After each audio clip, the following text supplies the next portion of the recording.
If my voice all of a sudden starts sounding different or there's more awkward jump cuts than normal, it's because I'm going through a weird cough right now. But I'm going to push through it, and in this video we're going to be looking at the Nerf Stratobow, a new pullback and release bow in the Elite line that is said to go up to 85 feet. So this is the box for the bow. Nice open design where you can clearly see the bow, and they also have these weird kind of don't cut the string tags. I thought that'd be kind of obvious, but they must have put them there for a reason. Person having fun in the corner, as well as showing off your darts in the other corner, and on the back it shows you how to load. Just pull back the string and release. Here's the little percentages for the darts, and here are the two other blasters, I guess, that go along with it. Simple box, let's open it up. Inside the box you get 15 darts, you get an instructional pamphlet, which is weird because all the instructions are like on the back of the box, so this doesn't really tell you anything new. So stop wasting paper, Nerf. And you get the Stratobow itself, which still has these weird don't cut the string off, and there's like 3 of them on here. So the first thing I noticed about the Stratobow is that it looks a lot like an air zone blaster called the Extreme Bow that was put out a long time ago, which is a bit awkward. Nerf, you want to tell us something? So the Stratobow works by having this big clip thing in the front. You load up your darts, and every time you pull back on the string, it advances upwards like this, and you just keep firing and firing and firing until you're out, and then you slide it back down like that and reload.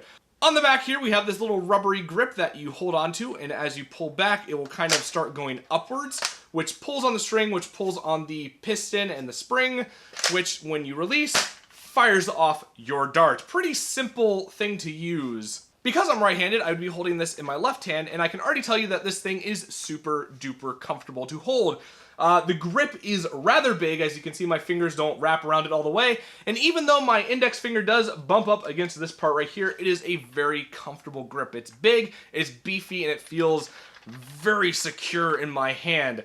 Now, there is one uncomfortable thing with this bow, and that is whenever I go to fire, it wants to smack me right here in the wrist. It's very annoying, and I already have some red marks going on my wrist. Yeah, even when I try and like shoot it off to the right side, it grazes. It's very weird to have this thing kind of slapping you in the wrist every time you want to fire it, like it's telling you, bad, no, don't shoot it. Terrible, what are you doing, Bobo? No! Just awkward and weird. I doubt that was the intention with this, but that's kind of how it goes. The only way to stop it from doing it is to get this weird kind of downward grip on it, so it only like grazes the back of my thumb. Really weird, and I don't like that at all. So I don't know how to remedy that. You just have to hold it differently so it doesn't smack you every time you hit it and you release this. Where are my words? And that's really all there is to talk about with the Stratobow. Very simple blaster. You pull it back, you release it, this thing goes up. When it gets to the top, you slam it down, reload, and you do it all over again. Nothing else to really talk about unless you want me to read like the caution warnings over here, but you didn't come to hear me blab on about cosmetics and boring stuff. You want to see this thing fire, so let's take this outside and give it a shooting test.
So is the Stratobow worth your money? Let's go over the pros and cons and figure that out.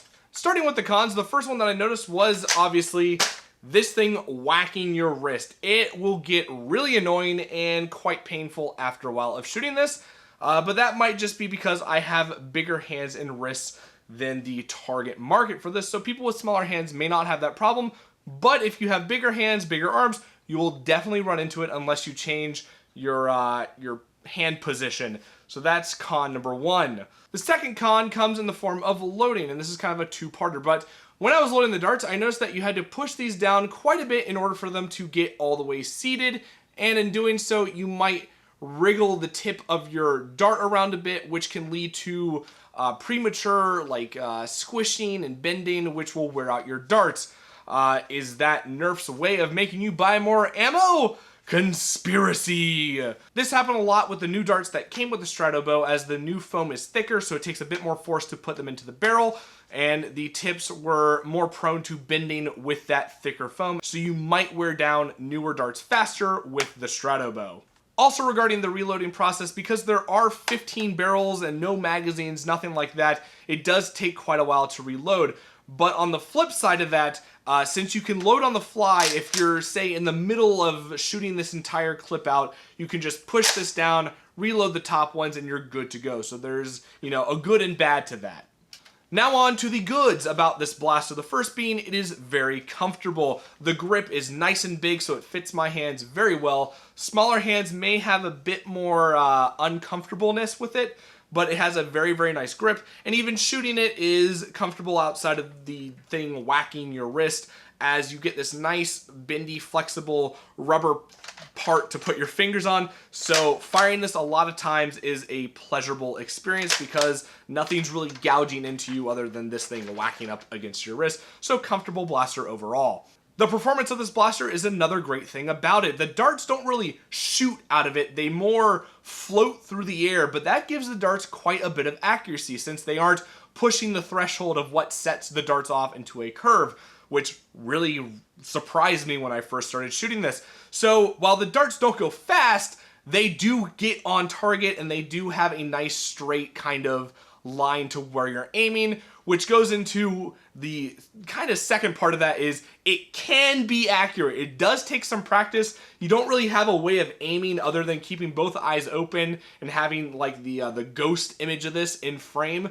But my hand liked to cock it a bit to the left, which did take a bit of tweaking to get right, and even then I still was missing. So it will take some practice to get accuracy down with this blaster, but it can be surprisingly accurate. So if you want to be the super archer sniper from the bushes, you totally can with this blaster, which is great to see. So if you're looking to be the next Hanzo or the next Robin Hood or the next Katniss Everdeen in real life, how much will this bow set you back, and is it worth it?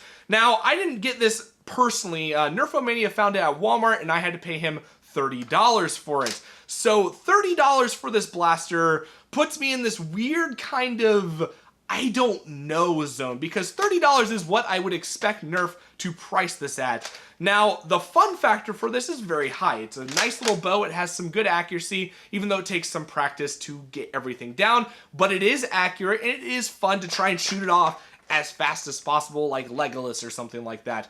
15 rounds is a good amount with this blaster, and it's very, very easy to use, although reloading can take quite some time to, get down and get it done quickly.